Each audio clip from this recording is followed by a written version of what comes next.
Hello everyone, this is Anuradha Sharma and you're watching my channel IELTS with Anuradha. Now look at Part 1. Part 1. You are going to listen to a conversation between two friends who are discussing the organisation of a party. As you listen, answer the questions. First, you have some time to look at questions 1 to 5.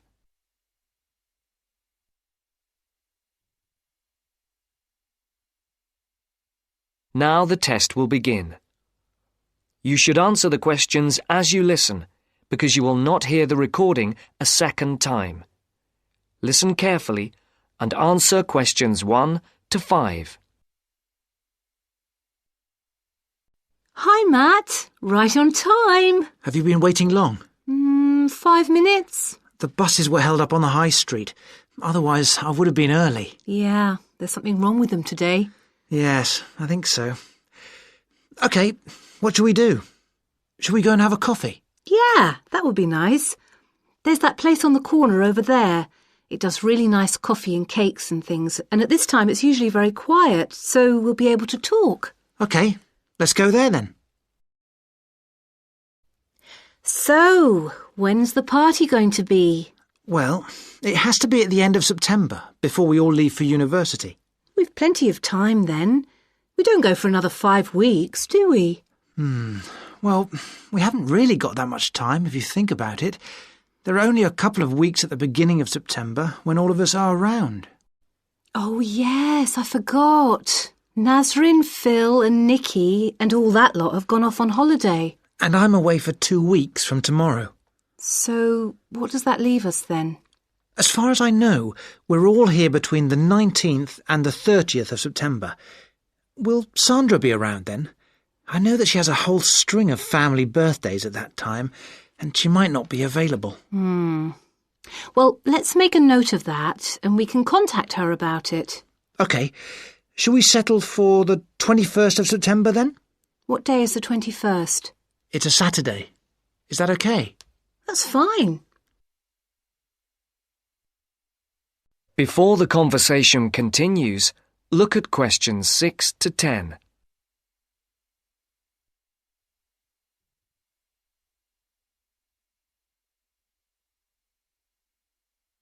As you listen to the second part of the conversation, answer questions 6 to 10.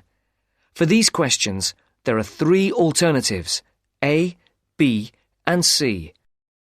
Decide which alternative is the most suitable answer and circle the correct letter.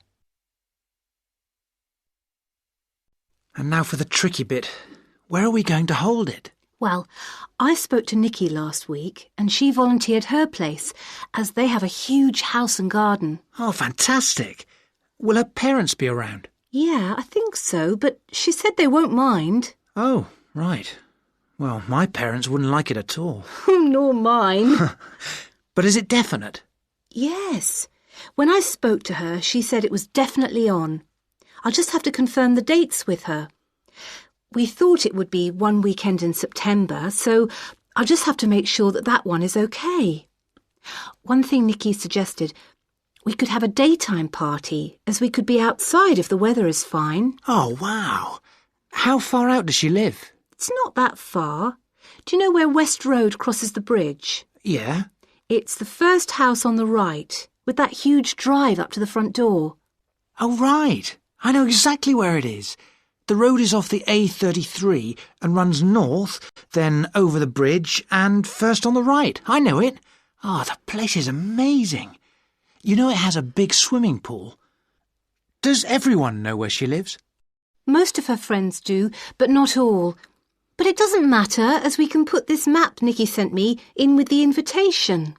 How shall we do the invitation? We can do it on the computer.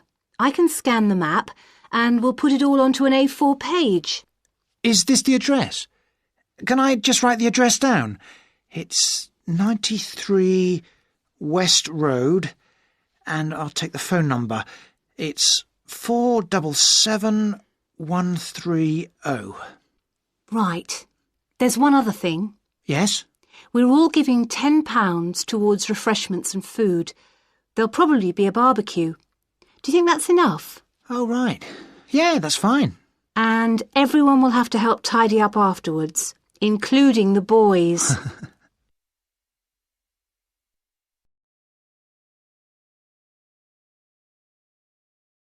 That is the end of part 1. You now have half a minute to check your answers.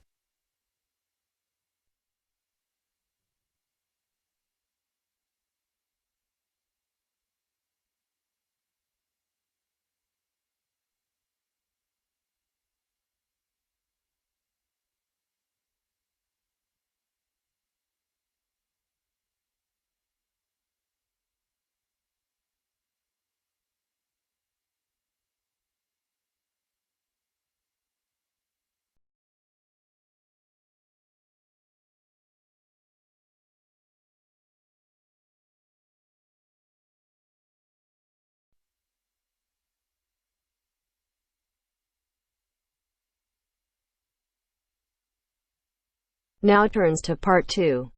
Part 2. You will hear a talk on New Zealand radio about an art sale which is being held to raise money for charity.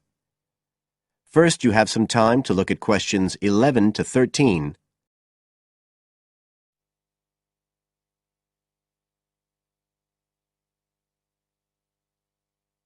Now listen carefully and answer questions 11 to 13. One of the most anticipated art events in Christchurch is the charity art sale organised this year by Neil Curtis. Neil, tell us all about it. Well, Diane, this looks like being the biggest art sale yet. And the best thing about it is that the money raised will all go to charity. So what you probably want to know first is where it is. Well, the pictures will be on view all this week, most of them at the Star Gallery in the shopping mall. But we have so many pictures this year that we're also showing some in the cafe next door. So do drop in and see them any day between 9 and 5. Now, if you're interested in buying rather than just looking, and we hope a lot of you will be, the actual sale will take place on Thursday evening, with sales starting at 7:30. Refreshments will be available before the sale, starting at 6:30. We've got about 50 works by local artists showing a huge range of styles and media, and in a minute I'll tell you about some of them. You're probably also interested in what's going to happen to your money once you've handed it over. Well, all proceeds will go to support children who are disabled, both here in New Zealand and also in other countries. So you can find an original painting, support local talent, and help these children all at the same time. Before you hear the rest of the talk, you have some time to look at questions 14 to 20.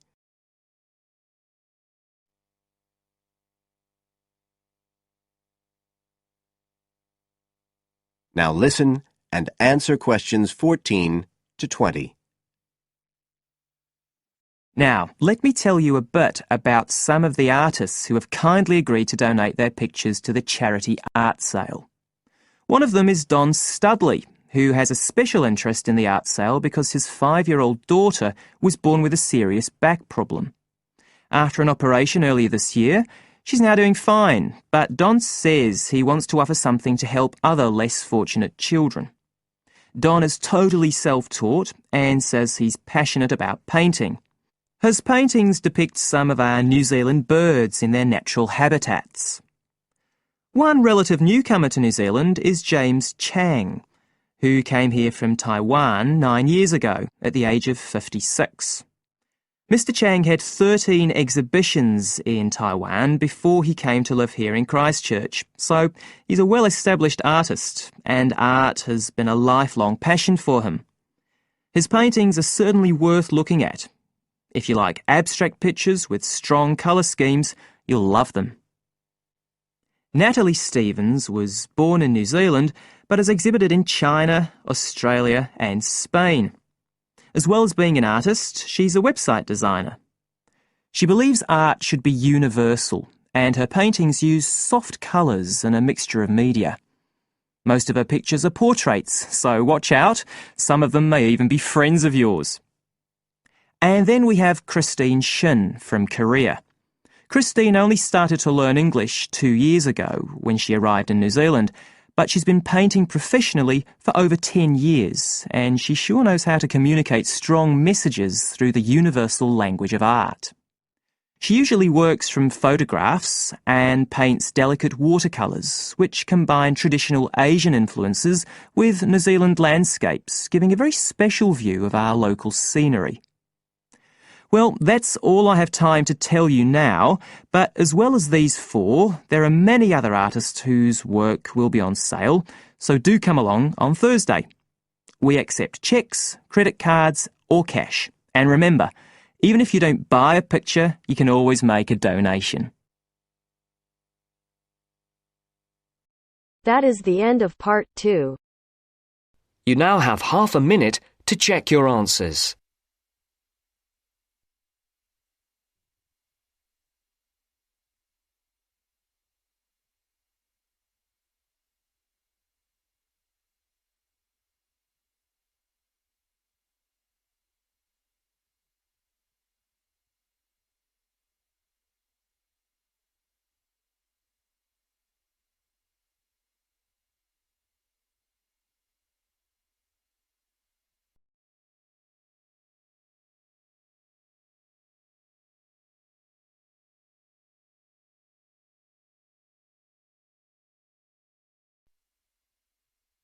Now turns to part 3.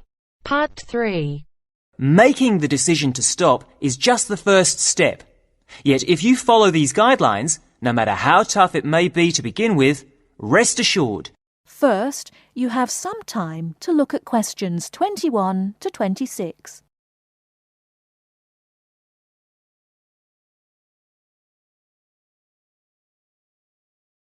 Now listen carefully and answer questions 21 to 26. Good afternoon. Welcome to Stop Smoking Now. You're all here today because you've decided to stop smoking. However, making the decision to stop is just the first step. Yet if you follow these guidelines, no matter how tough it may be to begin with, rest assured you will be on your way to becoming what you want to be, an ex-smoker. The first thing to remember is that there is not only one way. What I'll give you today are various methods you can choose from. They all work and they can all help. The first method I would recommend is based on something we all have, but in different degrees, namely willpower. Of course, just making the decision to stop is an enormous act of willpower alone. But what exactly does this mean? It means having a strong mind, waking up every morning and telling yourself that you will not have that cigarette, no matter how much you may want one. To do this successfully, you really have to be determined to stay focused. You need to be in the right frame of mind. But this isn't as easy as it may sound, and it may mean doing other things to take your mind off having that cigarette, particularly when the urge is strong. I found that different things can help you do this, like taking up a hobby, or having a smoking buddy, someone you can phone up when the going gets tough, a friend who can help you think about something else. Remember that each time you don't have a cigarette, you will feel better and stronger. Of course, this method does not work for everyone, but there are other ways to help keep you on track. Another way is to use smoking aids. There are many types, so find one that suits you best. Take, for example, nicotine patches. You put one on every day and it gives you a controlled nicotine dose. Basically, you keep reducing the amount until your body stops craving nicotine. As your body gets used to less nicotine, you may experience withdrawal symptoms. Don't worry about feeling embarrassed people will notice, because many nicotine patches are see-through. So, where do you get them? Well, you can buy them from your local pharmacy or supermarket. You can also ask your GP for a prescription. Before you hear the rest of the talk, you have some time to look at questions 27 to 30.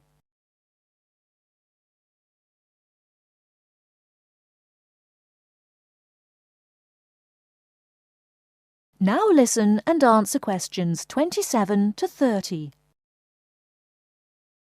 Another method that is becoming more popular is alternative therapies.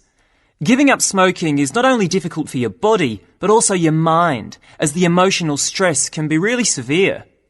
One therapy that springs to mind is acupuncture. This can help you relax, calm you down, making you much more likely to want to give up. Acupuncture usually lasts between 50 to 90 minutes. As your body and mind become stronger, you should need fewer sessions. The good thing about acupuncture is that it takes harmful toxins caused by smoking out of your body. And I'm sure you'll all like this, it does not increase your appetite. So giving up smoking using this method means you won't put on weight.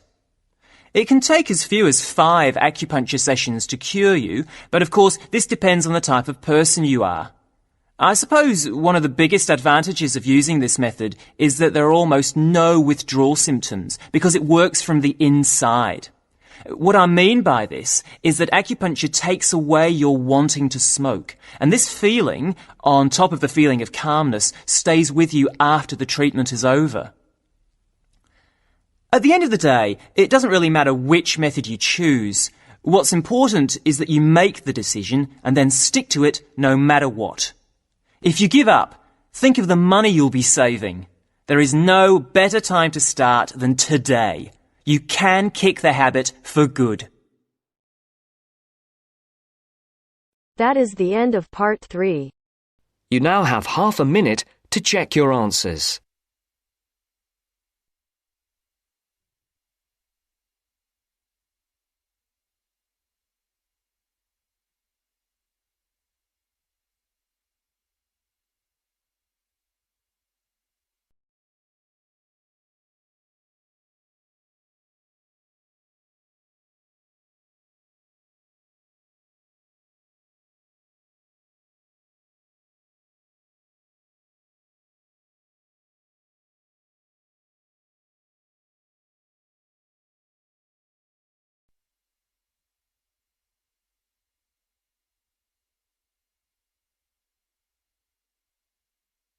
Now turns to part 4. Part 4. You will hear part of a careers advice talk on working freelance. First, you have some time to look at questions 31 to 40.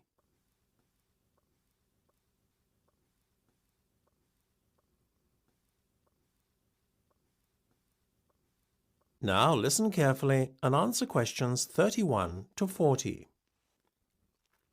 Working for an employer in a 9-to-5 job has long been the accepted norm. However, this could soon be set to change. A rising level of unemployment, combined with a sense of disillusionment amongst employees with their workaday lives, is at the root of this modern-day revolution in the workplace.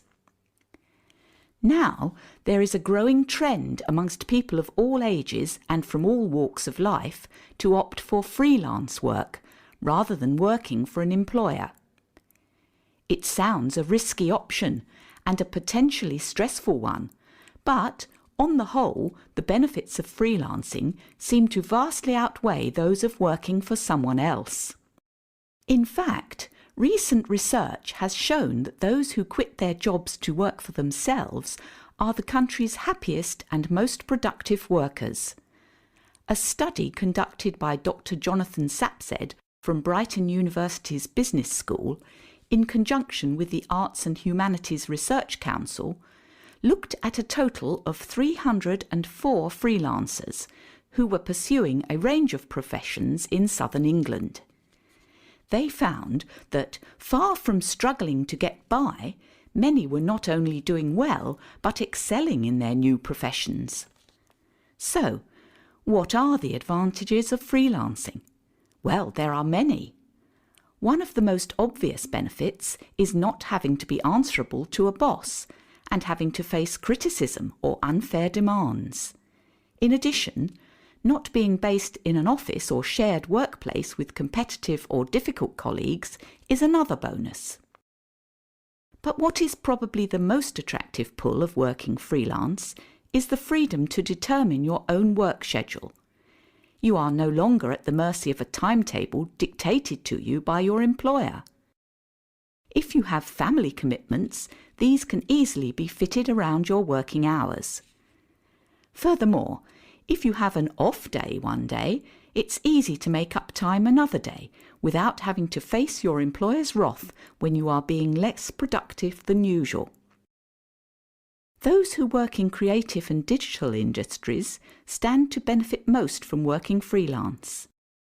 In these fields, workers are at liberty to choose their ideal working location, as they are not restricted to working in a set place. It really is an ideal lifestyle that many would aspire to if they were more aware of the options available to them. Lastly, to add to an already convincing list of benefits from doing freelance work, there is the financial reward. Freelancers typically work a 38-hour week and earn a median wage of £43,000, well above the national average of £25,000, and are happier than other workers.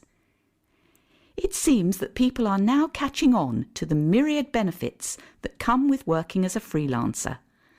Currently, there are about 31 million people in work in Britain, and already 4.6 million are self-employed, thereby displaying the vitality of the freelance economy. In fact, so popular is freelancing becoming that it has even been suggested that the government needs to devise a new tax and other policies to support freelancers. Freelancing would seem to be the future of employment and the way forward. It is certainly well worth considering freelancing if you are doubtful about committing to working in a structured environment and would like more freedom and autonomy in your work. That is the end of part 4. You now have half a minute to check your answers.